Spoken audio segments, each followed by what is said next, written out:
অভিযোগ করেছে, সাংবাদিকরা এসে তার বক্তব্য দিতে পারে। সাংবাদিকরা তার কাছে কাবিননামা চাইতে পারে না, কেউ কাবিননামা নিয়ে কোথাও ঘুরতে যায় না। সাংবাদিকরা তারা সাংবাদিক নয়, এবং তারা লাইভে সেগুলো বলেছে। একজন সে পরিচয় দিয়েছে সে থানার ছাত্রলীগের সভাপতি, আরেকজন পরিচয় দিয়েছে সে ওই থানার যুবলীগের সভাপতি। এই ঘটনাগুলো তাদের ক্যামেরায় এবং নারায়ণগঞ্জের কিছু অনলাইন আমরা দেখেছি, অনলাইন নিউজ পেপার, হয়তো নিউজ পোর্টাল, তাদের যে ফেসবুক পেজ আছে সেখান থেকে আমরা প্রকাশ্যে দেখেছি এইভাবে তাকে হেনস্থা করা হয়েছে। সেখানে যদি প্রশাসন কিংবা সাংবাদিক ভাইরা কোনো তথ্যের জন্য যেতেন, তাহলে এতটা মারমুখী আচরণ, এতটা হেনস্থা একজন আলেমকে করতে পারেন না, একজন পর্দানিশীল নারীর দিকে এভাবে তেড়ে যেতে পারেন না। সেখানে তো হাজার লোক ছিল না, একটা মামুনুল শেখ ছিল, সেখানে তার সঙ্গে তার স্ত্রী ছিল। স্পষ্ট বক্তৃতা দেওয়ার পরেও সন্ত্রাসী কায়দায় তাকে হেনস্থা করা হয়েছে। গোটা জাতি দেখেছে, গোটা জাতি দেখেছে। এটা কত বড় নির্লজ্জ এবং বেহায়াপনা হতে পারে যে একজন নারীর দিকে, আসলে নারী অধিকারের কথা বলা হয়, একজন নারীর চরিত্র নিয়ে এইভাবে জাতীয় সংসদে কি করে বক্তৃতা রাখা হয়, কি করে আমি বুঝি না, কি করে জাতীয় সংসদের মতো একটি পবিত্র জায়গায় একটি নারীর চরিত্র নিয়ে ধরে কথা বলা যেতে পারে, কি ধরনের বক্তব্য হতে পারে। সাংবাদিক বন্ধুগণ, সম্মানিত উপস্থিতি, আপনারা সকলেই জানেন কালকে কি ঘটেছে। আজকেও মামুনুল সাহেব স্পষ্ট লাইভ এসে বলেছেন, এবং তিনি মোবাহালা বলে, এটা আপনারা বুঝবেন না, তিনি স্পষ্ট বলেছেন আমি যদি মৃত্যুক হয়ে আমার কথায় আমার উপর যে আল্লাহর গজব করে চ্যালেঞ্জ গ্রহণ করুক ক্ষমতাসীনরা, তারা যদি মৃত্যুক হয় তাদের উপর যেন আল্লাহর গজব করে। আল্লাহর কসম করে বলি, আপনাদেরকে ভয় দেখানোর জন্য না, আমার বিশ্বাসের জায়গা থেকে বলি, হযরত ইউসুফ আলাইহিস সালামের উপরে চারিত্রিক অপবাদ লাগানো হয়েছিল। হযরত মুসা আলাইহিস সালামের উপরে নমরুদ কারণ চারিত্রিক অপবাদ দিয়েছিল। কারণ হযরত মুসা আলাইহিস সালামের উপরে কারণকে আল্লাহ তাবারক ওয়া তাআলা গোটা বড়ি মাটির নিচে দাবিয়ে দিয়েছে। একজন নারী যখন ব্যথিত হয়, একজন নারী যখন কলঙ্কিত করবার চেষ্টা করা হয় নারীকে, তার আত্মা এতটা কষ্ট পায়, তার অন্তর এতটা ব্যথিত হয়, আল্লাহ তাবারক ওয়া তাআলা তার সেই আহাজারি রোনাজারি, তার সেই ডাক কখনো ফিরিয়ে দেন না। এই জন্য আমার ভয় হয়, আমাদের কিছু করতে হবে না, আল্লাহর গজবে ষড়যন্ত্রকারীরা ধ্বংস হয়ে যাবে নিশ্চয়ই। ইসলাম বাহ্যিক শক্তিতে বিশ্বাস করে না, তারা রাতের বেলায় উঠে শুধু দিনের বেলায় মিছিল করে না। আমাদের কোনো ব্যক্তিগত স্বার্থ নেই, রাজনৈতিক স্বার্থ নেই, দেশের জন্য, দেশের কল্যাণের জন্য আমরা কথা বলি, আর রাতে উঠে দোয়া এবং কান্নাকাটি করি। আমরা বিশ্বাস করি আল্লাহ যা চান তাই করতে পারেন। অবশ্যই আল্লাহ তাবারক ওয়া তাআলা সত্য এবং মিথ্যার মধ্যে পার্থক্য তৈরি করে দেবেন। আমরা দুঃখিত, আমরা জাতি হিসেবে লজ্জিত, মাননীয় প্রধানমন্ত্রী নারী হয়ে একজন নারীর প্রতি যে আজকে অপবাদ দিয়েছে, একজন নারীকে যেভাবে কলঙ্কিত করবার চেষ্টা করা হচ্ছে, এটা অত্যন্ত দুঃখজনক। এর নিন্দা জানানোর কোনো ভাষা আমাদের কাছে নেই। এবার মামুনুল সাহেব যে বক্তৃতা রেখেছেন, ব্যক্তিগতভাবে সেখানে পরবর্তীতে প্রশাসনের লোকেরা, আপনার লোকাল থানার যে ওসি এবং জেলা দায়িত্বশীল ঊর্ধ্বতন কর্মকর্তারা সেখানে উপস্থিত ছিলেন, তাদেরকেও তিনি বলেছেন। সব কিছু বলার পরে আজকে বক্তৃতা এসে আমরা এমন ধরনের বক্তৃতা শুনতে পাচ্ছি, মনে হয় যে মামুনুল সাহেব, আল্লাহ মাফ করুন, সেখানে কোনো অপবিত্র কাজ করতে গিয়েছিলেন। অত্যন্ত দুঃখজনক। আমি আপনাকে ক্লিয়ার করতে চাই, মাওলানা মামুনুল সাহেব প্রথম করে বলেছেন এবং সর্বশেষ তিনি কথা বলেছেন, শারীরিকভাবে হালাল উপায়ে পারিবারিকভাবে মাওলানা মামুনুল সাহেব তার দ্বিতীয় স্ত্রী, যা নিয়ে আমরা আলোচনা করছি, তার সঙ্গে বৈবাহিক বন্ধনে আবদ্ধ হয়েছে। আমি মনে করি না এরপরে আর কোনো ধরনের কোনো কথা থাকতে পারে। আমি আপনাদের মাধ্যমে টোটাল বিষয়টা জাতির কাছে তুলে ধরতে চাই এবং আমি প্রশাসনের লোককে বলতে চাই, আমি পুলিশকে বলতে চাই, আপনারা একজন পুলিশ দিয়েছেন আর সন্ধ্যাপাড়া দিয়েছেন 20 থেকে 25 জন। কেন এতটা দুর্বল? কেন আপনার হেলমেট বাহিনীর সাথে বিক্রি হয়ে গেছেন? না সরকারের পুলিশের উপর আস্থা নেই, সরকারের আলেম ওলামাদের উপর আস্থা নেই? তাহলে কি করে জনগণের উপর আস্থা নেই? জনগণের উপর আস্থা থাকলে এইভাবে গুলি ছুটতে পারে না। এই গুলিতে বিবাড়িয়াতে 16 জন শহীদ হয়েছে। কারা শহীদ হয়েছে? চায়না থেকে আমদানি করা হয়েছে, জাপান থেকে আমদানি করা হয়েছে। ওরা এই দেশের জনগণ, এই রক্তের তার কোনোদিন বুঝবে না। বাংলাদেশ যতদিন বাংলাদেশ থাকবে, কোনো না দিন কোনো না কোনো মুহূর্তে এই রক্তের হিসাব বিকাশ জালেমদেরকে অবশ্যই দিতে হবে। তাহলে বন্ধুগণ, আপনাদেরকে আগেই বলেছি যে আজকে দুপুরের আগে আমরা এই ঘন্টা পেয়েছি। অনেক চেষ্টা করে কাল থেকে কোথাও আমরা প্রোগ্রাম করবার সুযোগ পাইনি, এবং আমরা প্রকাশ্যে প্রোগ্রাম এই জন্যই করিনি, কিন্তু আগামীকাল ভোর থেকে লকডাউন শুরু হচ্ছে। তাছাড়া এই মুহূর্তে আমরা প্রকাশ্যে প্রোগ্রাম করতে চাইনি। নাহলে আজকে যদি গতকাল যে ন্যাক্কারজনক ঘটনা ঘটিয়েছে সরকার দলীয় অঙ্গ সংগঠনের নেতারা, আজকে বাংলাদেশে কমপক্ষে ঢাকায় 5 লক্ষ লোকের সমাগম, এবং এর জন্য হেফাজতে ইসলামের 5 ঘন্টা অপেক্ষা করতে হতো না। আমরা চাই না, আমরা কোনোভাবেই সংঘাতে জড়াতে চাই না। আমরা শান্তি শৃঙ্খলায় বিশ্বাসী, আমরা শান্তিপ্রিয়।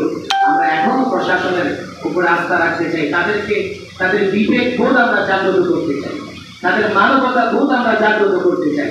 এভাবে দেশ চলে না। একজন প্রশাসনের লোক থাকবে আর সঙ্গে 20-25 জন সন্ত্রাসী থাকবে, আবার কেউ নিজেকে সাংবাদিক পরিচয় দেবে। অনৈতিকভাবে আমি যদি কোনো অপরাধ করি, অন্যায় করি, দেশের আইনের উপরে যদি কোন সরকারের আস্থা না থাকে, পুলিশ বাহিনীর উপরে যদি কোন সরকারের আস্থা না থাকে, আমি জানি না এই দেশটা কিভাবে চলে, এই দেশটা কিভাবে চলতে পারে। বেশি দিন চলতে পারে না। তবে এখনকার যে অবস্থা, এটা ইনশাআল্লাহ ওয়াফাদা হবে। আল্লাহর কসম করে বলছি, অবশ্যই আল্লাহর কাছে তাদের জবাব দিতে হবে। একজন শক্তিশালী নারীর উপরে অপবাদ দেওয়া আল্লাহ কোনোদিন বরদাস্ত করেন না, আল্লাহ কোনোদিন বরদাস্ত করেন না। আপনাদের মাধ্যমে সরকার প্রধানকে আমি তাওবা করবার আহ্বান জানাবো। আপনি ভুলে আছেন, ভুল তথ্যের উপরে নির্ভর করে আপনি এগুলো বলেছেন। আমি আশা করব যে আপনার বক্তব্য থেকে ফিরে আসবেন। আমরা আবার বলি ভাই, সাংবাদিক ভাইরা, আপনারা মনে করবেন না যে হরতাল মিছিল মিটিংয়ে আমাদের মূল আন্দোলন। আমাদের মূল আন্দোলন হচ্ছে আল্লাহ তাবারক ওয়া তাআলার কাছে রাতের দোয়া এবং কান্নাকাটি করা। যে কান্নাকাটি দোয়া কখনই বিফলে যায় না। মায়ের রমাদান আসতেছে, আমরা পাপি, আমরাও গুনাহ। তবে আল্লাহ এই মায়ের রমাদানে আমরা আশা রাখি আল্লাহ আমাদের মাফ করে দেবেন, এবং যে অপরাধ তারা করছে এই অপরাধ আল্লাহ ক্ষমা করবেন না যতক্ষণ না প্রকাশ্যে তারা তওবা করে। আপনাদেরকে ধন্যবাদ জানাই। আমরা নিয়মতান্ত্রিকভাবে সাংবাদিক সম্মেলন করতে পারিনি।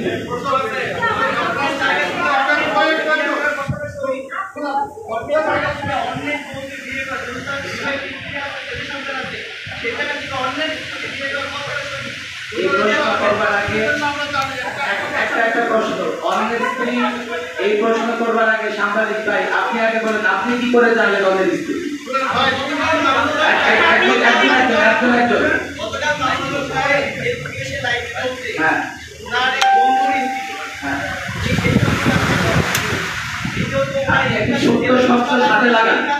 আপনি একটু কারেকশন করছেন, আপনি একটু ছোট্ট শব্দ সাথে লাগালে আপনার প্রশ্নটা শুদ্ধ হবে। কোন নারী যদি তালাকপ্রাপ্তা হয় বা বিধবা হয়, তাকে বিয়ে দেওয়া যাবে না, অন্য কেউ বিয়ে করতে পারবে না, এই বিধান ইসলামে নেই। এটা অন্য কোথাও আরেকটা প্রশ্ন,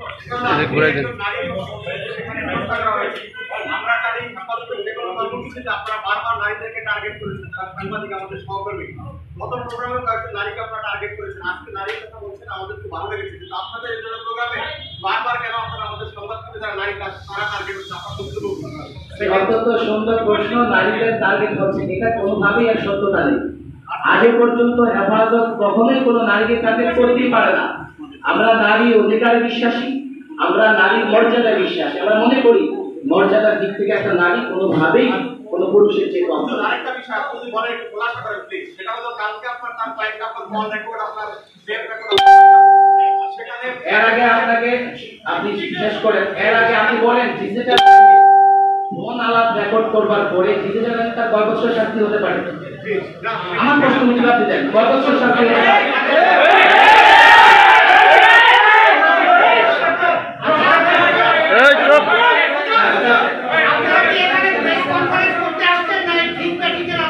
আপনারা চুপ করেন ভাই, আপনারা কিছু না আলোচনা করি, আমরা আলোচনা করি।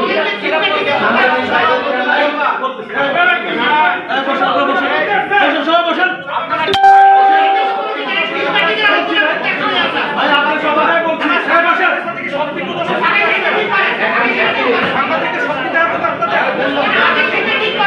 আমি বলছি আমি বলছি নিউজ 24 আপনি বসেন, আপনি বলছি শোনেন, এই যে ফোন আলাপ রেকর্ড হচ্ছে, সাংবাদিক বসেন, আপনি কথা বলছি, এই যে আমি ফোন আলাপ নিয়ে কথা বলছি, এই যে ফোন আলাপ গুলো ফাঁস হচ্ছে, প্রথম কথা হচ্ছে যারা এই ফোন আলাপ মানে এডিট করে কাটসাট করে বা বানিয়ে ফাঁস করছে, আমরা তাদের বিরুদ্ধে আইনি ব্যবস্থা নেব। যখন আমরা তাদের বিরুদ্ধে আইনি ব্যবস্থা নেব তখন এরপরে আপনারা আমাদের জিজ্ঞেস করবেন এটার সত্যতা কতটুকু। আমরা চ্যালেঞ্জ করে এগুলোকে আইনি ব্যবস্থা নেব। এগুলো আইন বিরোধী এবং এগুলো শাস্তিযোগ্য অপরাধ। আইন বিরোধী আপনার সাথে আমরা ধরেন মানলাম আইন বিরোধী, আমরা স্পেসিফিক প্রশ্নটা এসছে এই ফোনালাপ সত্য কি মিথ্যা, তিনি ওখান থেকে বের হয়ে তার স্ত্রীর কাছে ফোন দিয়েছিলেন কিনা, কারণ আমাদের কাছে ফোন রেকর্ড সহ ওনার অথেন্টিক সিরিয়াল আপনি যদি বুঝে না থাকেন তাহলে বলি, ফোন রেকর্ডের যে কল লিস্ট থাকে সেই কল লিস্ট এসেছে, কিভাবে এসেছে সেটি আলাদা বিষয়, আমরা সোর্সের নাম উল্লেখ করছি না। তাহলে আপনাকে বলতে হবে তিনি ওই সময় তার স্ত্রীর সাথে দাবিদার তার সাথে কথা বলেছেন কি বলেন। ঠিক আছে ভাই, আমাদের সময় কম, আর কি প্রশ্ন করতে চান?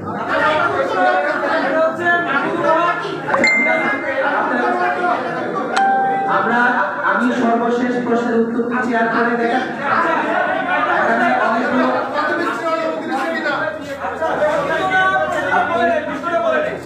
এখানে যেহেতু আপনারা বললেন যে নরেন্দ্র মোদীকে আশাকে কেন্দ্র করে আপনারা প্রতিবাদ জানিয়েছেন, তো এই একই স্থানে এখানে মামুনুল হক আপনি যেখানে বসে আছেন ঠিক সেখানে মামুনুল হক বলেছিলেন সাংবাদিকদের এক প্রশ্নের জবাবে যে তারা রাজপথে নেমে কোনো প্রতিবাদ করবে না, কিন্তু তারা পরবর্তী সময়ে আপনাদের হেফাজতের কর্মীরা রাজপথে নেমে প্রতিবাদ করেছেন এবং আপনার কথাতেই আসছে যে আপনারা যদি টায়ার চালান সেটা তাণ্ডব নয়, অন্যরা করলে আপনাদেরকে বলা তাণ্ডব, কিন্তু অন্যরা করলে তাণ্ডব নয়। সেই ক্ষেত্রে কয়েকটা গণমাধ্যম কর্মীদের গাড়ি ভাঙচুর করা হয়েছে, নারী কর্মীদেরকে আঘাত করা হয়েছে, বিভিন্ন সাংবাদিকদেরকে আঘাত করা হয়েছে, সেই বিষয়টা আর কোনো প্রশ্ন দেব না, এটা প্রশ্ন আমি বলি যে প্রশ্নগুলো আসছে একটু রাখেন, যে প্রশ্নগুলো আসছে এখানে কোনো মানে কি বলে নিয়ন্ত্রণহীন কোনো বিষয় না।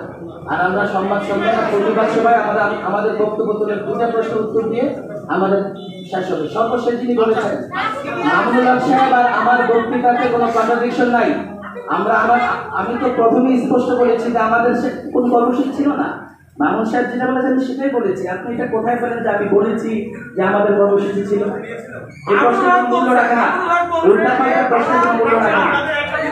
ওনাদের বিষয়ে আমি ক্লিয়ার করি, আপনি বলেছেন যে বিয়ে করেছে, সোজা বলতে কবে কোথায় বিয়ে করেছে এটা কি জানতে পারবেন?